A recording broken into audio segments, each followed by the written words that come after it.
Hello everyone, welcome back to my channel. In today's video, we are going to be doing some very simple Copic coloring and over some embossing powder, and I'm going to show you a quick, really easy way to clean that up. So the first things first, we are going to work on our backgrounds. I have here some foiled backgrounds that I did a long time ago, just kind of sitting in my stash waiting to be used, and I have a nesting layer rectangle die, I believe from Simon Says Stamp, but I'm not entirely sure. But any rectangle die you have will work.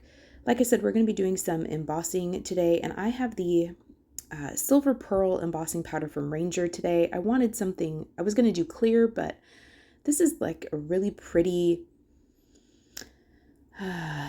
almost opalescent color. It's really pretty, so I'm going to use that today for our embossing. I have the Spellbinders. This is called the Smooth Line Mix and Match Sentiments. I also have this book engravings stamp set from Altenew. This does have coordinating dies, which I will be using in today's card.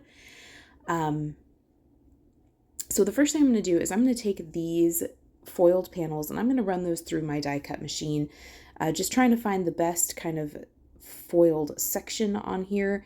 And I'm going to adhere this with some washi tape, and I'm making sure to adhere this washi tape all along the outside edge of the panel that I'm going to use, because this actually rips the fire out of this foiling. So I wanted to make sure that I didn't get any foiling or any of that tape on the outside of my, or the inside of my foil where I was going to use it. And I did that with both panels, and I put washi tape on all four edges, just to kind of help hold that die in place and to keep it from warping so badly over time. This is the book engravings stamp set, and I'm just stamping this with some VERSAMARK ink onto some A2 sized panels of cardstock that I cut really wonky at one point in time. And so they have become my die cutting panels. And I'm using my anti-static powder tool over the top of each of these panels, and I placed the images that I wanted to use. I wanted to have one large flower and two small ones, and then I want to make sure I have plenty of greenery. I've discovered over time that I like to have more greenery than I think I'm going to need, just because as I get going, my plans typically change, and so it's nice to have more greenery than I think I'm going to need. I do end up stamping these 2 times and then pouring over that silver pearl embossing powder. And I'm going to repeat this for a total of 4 panels. So I'm going to end up having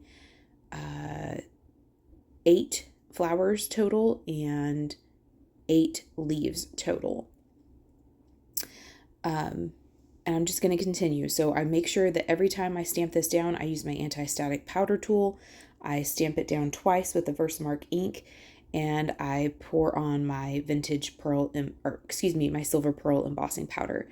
One of the things to note is my stamp was dirty, and I did not know that. And so when I stamped this first one, I could have flipped it over because obviously paper is double-sided, but I thought that this embossing powder would be opaque enough that I wouldn't have to worry about it.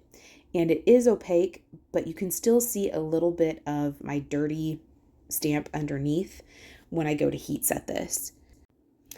You know that your embossing powder is perfectly set when it is smooth and melted. It's no longer grainy and it becomes shiny. Here I'm showing you, and it's not really visible on camera, but in real life you could tell where my stamp was a little dirty and the difference between where it was dirty and where it wasn't. But again, not the end of the world. We were able to kind of move on. So for these particular foiled panels, I die cut them, and I wanted to have a fairly large border. So I used kind of one of the smaller sizes, and I'm going to use some Altenew Instant Dimension foam tape, and I'm just going to apply this foam tape to the back of each of these panels. I wanted them popped up just a little bit, and I didn't want to add extra weight with cardstock, and so I decided to use my Altenew Instant Dimension foam tape to pop up both of these foiled panels.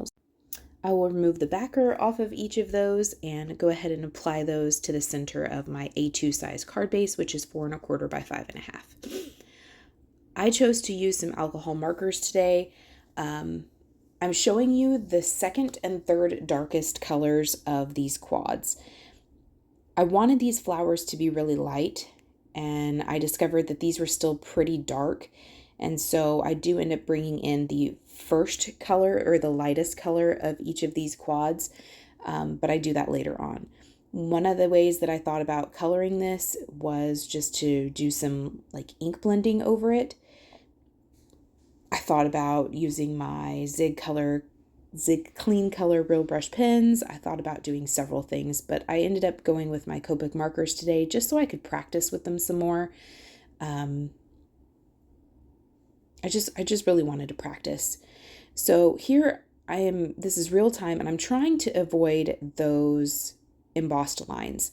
Now, one of the things that I have been told, I personally have never experienced this, but one of the things I've been told is that if you do alcohol marker coloring over embossing, it can ruin the nib of your alcohol marker. I personally have never experienced that, but I know of other crafters that have mentioned it, and so I thought that I would go ahead and mention that just so that you are aware. Those alcohol markers are definitely an investment, and so I just want you to be fully informed for your crafty session. So I eventually was like, meh, and just went over the entire image, including the embossing that was there. I didn't have any problems. And when I was using the second color of all of these colors, I really didn't see much pigment sticking to this embossing powder. It was kind of repelling it. And I was like, cool. But when I got to like the third color or the third darkest color, or the darkest color of the pairs I'm using today, it was really sticking to that embossing powder and it wasn't really coming off. So I will show you a trick later on that will help you as far as learning how to,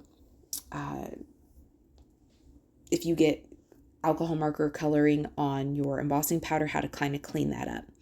So what I would try to do is I would try to put the lightest color down first that I was using, and then I would go over it with and add some shading with my next darkest color where I thought things would be darkest. So where there is the embossing detail inside of some of these images, that is where I would apply some of that darkest shade.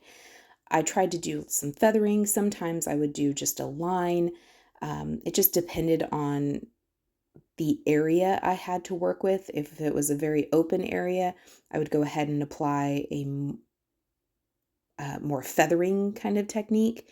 And where it was very small surface areas to work with, I would just do like a line. Here I've really sped up this video. I obviously do not color this fast. And I do have to do some cleanup work because I did color pretty fast, but not stay in the lines. So here, this is where I applied the second darkest, and I'm going to list all of the colors I used today down below in the description box. So you can take a look there to see what colors I used. But here I applied the second color over the entire image, and then I came in with the third color of this quad. And this was a lot darker than I wanted it to be. I was pleased with this coloring more than on some of my other flowers, and here I was like, man, do I need to add some more darkness? But I was like, no, let's just kind of leave that alone. This one is lots darker than I wanted. I really wanted these to be very light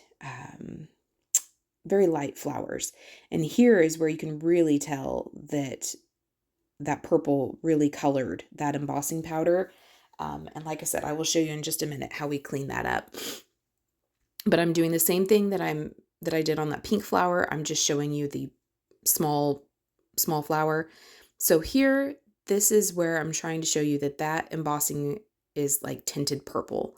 It's kind of difficult to see in the video, but it's very apparent in real life. So I'm going to take the lightest shade of this quad, and I'm going to go over this entire surface area, and especially where there is the embossing lines. And then I occasionally kind of scribble it off onto the side just so that I can get any of that pigment off that is maybe sticking to my marker. And here, again, it's difficult to catch in the video, but it is very apparent in real life. I got quite a bit of that that purple pigment off of that embossing. So that is my tip. So if you get embossing or ink over your embossing, it still is resisting. So whether it's alcohol markers, you take a lightest color that you have, or even a colorless blender. If it's, watercolor that's sitting on top of your embossing, take a very light, damp, uh, paper towel or baby wipe and just very gently run over that, and you'll get rid of that pigment for the most part. Sometimes it stains, but that's a pretty surefire way to get some of that pigment off. So I went ahead and off-screen colored all of these flowers and all of these leaves, and now I'm taking the coordinating dies from that book engraving stamp set and going to go ahead and die cut those out off screen. Here I'm showing you that I got a little ham and colored outside of the lines quite a bit, and all I'm doing is taking a white SAKURA jelly roll pen and going around the edges of my cardstock where I got out of the lines with my marker, and that really does help clean that up quite a bit. I fiddled off screen and got a layout that I liked, and now I'm taking a piece of press and seal and pressing that onto my arrangement here, and then I'm burnishing it onto the left-hand side so that I can create a hinge.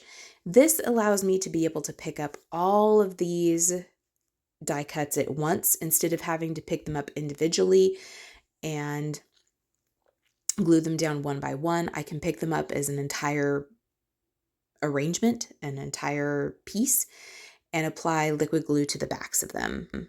Then I can flip my hinge back over and apply some pressure, and then very gently peel this press and seal back off of my arrangement here. And I was noticing that that press and seal actually marred the surface of my foiling there. It wasn't terrible, but it was visible. So when I go to do this one that's the purple and the copper, I'm a little more cognizant of that, and I try not to press so hard over that foiling with that press and seal. Here, there's some pieces that aren't adhered very well, and I'm just putting little dollops of glue behind those, just kind of picking them up a little bit and putting some glue behind there so that they are secured safely. I had an extra flower and an extra leaf, and I'm just going to adhere those to the inside of the card on both of them, making sure that I've got the pink with the pink and the purple with the purple, and that just adds something inside of the card, which I'm not very good about remembering to do, but also makes sure that I'm using every element that I had. I have discovered that I can store stuff in the back of the stamp pocket, but I typically never get back around to using it, which is a shame. So I'm trying to use what I've got, even if I put it on the inside of the card. So here, that Spellbinder sentiment, I chose congrats and hello. I die cut those out 3 times from some black Paper Studio cardstock. And then I'm using the Simon Says Stamp micro dot sheets to apply the adhesive behind these. These are super, super fine. And I wanted them to be more substantial. And I did not want to fiddle with liquid glue behind here. I could have cut these out from, I have some Altenew double-sided adhesive sheets. I could have cut them out from there, which would have made them a sticker, but I didn't think of it at the time. So I went to these Simon Says Stamp micro dot sheets. And all I'm doing is peeled back the backing sheet and then am applying these essentially stickers, these die cuts, to the adhesive part. And then I'm going to use my bone folder and pretty aggressively burnish these in. And that's just going to apply little itty bitty tiny dots of glue to the back of these and make them a sticker. Then I'm going to stack them one on top of the other and burnish in between like I'm doing here. That just makes sure that they adhere together. This doesn't really stick until you push it down. And so I'm trying to make sure that I've got it right where I want it before I really press down. And I did that for both the hello and the congrats. And now I'm going to apply these to my card. I'm picking it up just to make sure it's straight. This congrats still seems a little crooked, but it's okay. And I'm going to do that for the congrats and the hello. And then I felt like we needed just a little bit more interest and sparkle to the flowers. So I have a Spectrum Noir clear glitter brush pen, and I'm just applying some of that to not only the sentiment, but to the flowers as well. I could have put it on the leaves, but I just wanted it really on the flowers and the sentiment. And then that will complete these cards. I feel like there's a lot going on in the card, and there's a lot of shine with those foiled backgrounds, and so I didn't want to add any more embellishments or anything like that. I didn't feel like it was necessary, although you could if you wanted to. But that is the cards for today. So thank you so much for spending time with me today. I really appreciate you. I hope you felt inspired, and we will see you next time. Bye.